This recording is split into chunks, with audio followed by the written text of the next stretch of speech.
What is going on, everybody? Welcome back to another Raw review. This one is from April 24th, 1995. Raw starts off with a recap of how trash Bam Bam Bigelow has been since the Royal Rumble and where he stands with the Million Dollar Corporation. We are getting the match between Diesel and Bigelow for the WWF title on this show, so let's see how Bigelow loses and how they have Sid destroy him and basically kick him out of the group and potentially out of the WWF. I don't know. We'll see. The first match of the night is the Smoking Guns versus the Brooklyn Brawler and the man, the myth, the legend, Barry Horowitz. For a second, I had forgotten that the Smoking Guns lost the titles to Yokozuna and Owen Hart. When they came out, I was wondering why they didn't have the belts with them. And obviously, this match was most likely going to propel the career of Barry Horowitz after a win, but the Brooklyn Brawler took the L here after the Guns hit a double team neckbreaker. So Horowitz again being held down, but not by his doing. It was all the Brooklyn Brawler's fault. Next up, we see Bigelow promise to bring the WWF title to the Million Dollar Corporation. Vince points out his black eye, but Bigelow tells him it was from beating up a couple guys at a bar in Syracuse. That always works if you want to make somebody believe why you have a black eye. We also get some words from Diesel regarding the match, but nothing you haven't heard before, just them trying to build up the match. We then get our first look at Bertha Faye in the ring. She's being managed by Harvey Whippleman, which can't be good for this early career that she has in the WWF. Anybody that gets paired up with Harvey Whippleman, they end up not doing anything. She ragdolls her opponent for the majority of the match. They're kind of implying a relationship going on between Harvey and Bertha Faye. It's odd because when she was introduced and attacked the London Blaze, she was a serious threat, quote unquote. But now she's a silly monster heel. But anyways, of course she picks up the win after a press slam. 1-0 for the debuting Bertha. I think I'm going to be keeping a record going for new stars until they get their first loss on either Raw or a pay-per-view. And I'm counting DQs and countouts as losses. So, like for example, if Bertha Faye gets counted out or DQ, her winning streak is going to come to an end. So whoever has this record is going to be basically the most dominant person to debut, at least since 1995. I don't know anybody who's won more matches on Raw slash pay-per-views since 1993. I'm not going back. And I'm also going to name the award after them. So right now the inaugural award name is going to go to Bertha Faye. It's going to be called the Bertha Faye Dominance Award, or whoever takes that spot. But 1-0 is what you got to beat. So if anybody gets the 2-0 before Bertha Faye, they will take the distinction of the award and will get the award named after them. If that makes any sense. So after the In Your House report, we get the WWF title match. Diesel is already set to take on Sid at the pay-per-view, so they're building some tension if Bigelow were to win, because obviously he would then have to face one of his fellow and new members of the Million Dollar Corporation, that being Sid. Diesel is in control for the beginning of the match. Bam Bam takes control back after a falling headbutt, but not for long after a clothesline from Diesel. They go to the outside and Bigelow drives Diesel into the ring post a couple times. Bam Bam stays alive even after a big splash, getting his throat smashed into the ropes from a running knee to the back and a suplex. Later, Tatanka makes his way down to ringside and hits a cheap shot to Diesel. The crowd was hot for this match. They were standing out for the majority of this, and they were behind Diesel. Tatanka grabs the foot of Bigelow on accident, allowing Diesel to hit a big boot and the jackknife powerbomb for the win and retains the WWF Championship. DiBiase and Tatanka get in the ring and DiBiase starts shitting on Bam Bam for losing again and again.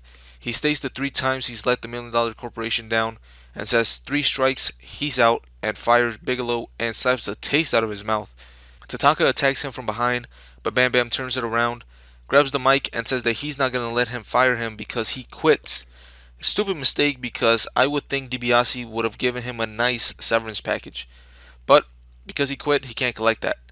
But then the IRS, followed out by Sid, also come out to attack him. Sid gives Bigelow a nasty looking powerbomb. The fact that both Nash and Sid got Bigelow up for a powerbomb says a lot about the stamina of Bam Bam Bigelow. You would have thought I was going to say says a lot about Diesel and Sid, right? But no. Obviously, he has to guide himself up and help the guy giving the move. So the fact that he was able to do this multiple times as a big man shows that he actually has some endurance to him. Unlike Yokozuna, he probably wouldn't have been able to go halfway up for any sort of power bomb. But Diesel actually runs out for the save, and I guess this adds a little bit more to the pay-per-view, to their pay-per-view match. I think there's 3 more weeks until the pay-per-view. I'm not sure really what more they can do to add to this feud. I'm about ready to see the match. I can't really put up with anything else. I mean, maybe they can do one or two things more, but right now it's just like at the highs that it can get. I don't know what else they can do. I don't know what this does. Obviously, it gives Diesel a little bit more of a babyface pop because he came out to save Bigelow, but Bigelow was a heel, so the crowd doesn't really care one way or another, at least at this point, for Bigelow to be saved. So yeah, Diesel versus Sid at the pay-per-view. It's set. WWF Title Match.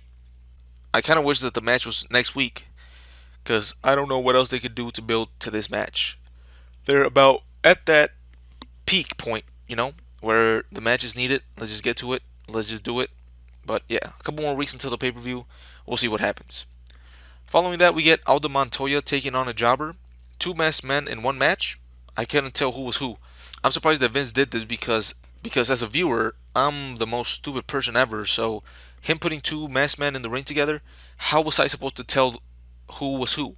I was confused the whole match, to be honest with you. So Vince, come on, I thought you were smarter than that. You can't think that we're that smart to figure out who is who. Montoya though picks up another incredible win after a bulldog from the middle rope. Then Vince throws to a video and our first look at Hunter Hearst Helmsley, but all we see is him staring into the camera while Vince is asking if somebody wants to say something in the background. So not sure what happened there. Technical difficulties.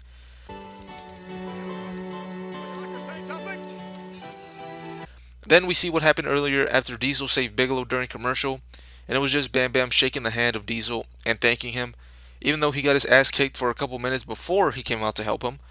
But I guess it's just the thought that counts. And Bigelow is out of a job. He's not getting paid by DiBiase anymore, so maybe he was thanking Diesel so he can get a couple bucks out of him. So that does it for all. They do tease something with Jerry Lawler and Bret Hart. And when I saw that, I was just like, oh my god, I'm yawning just thinking about it. I wish that they would just give that feud a break already, or just end it. I wish that they would just end that feud already. Why is it still going? Instead of Bret going after a title or literally anything else, they put him back to feud with the King Clown Lawler. So I'm gonna give this episode a bad grade. The stuff surrounding the WWF title match was interesting, but that was pretty much it. The rest of the show was left for jobber matches, which can make sense, but none of them besides, I guess, Bertha Faye have a storyline going on to where she needs to have a focus on her leading into her future match with Alundra Blaze. While I am looking forward to the Sid and Diesel match, this was a simple beatdown and come out for the safe spot, which isn't anything new or really much that will get you more hyped than you already are for a match. So all in all, I guess Bigelow and Diesel was the only thing to go back for this show and watch. And with all that being said, I'm out. I'll catch you guys on the next one.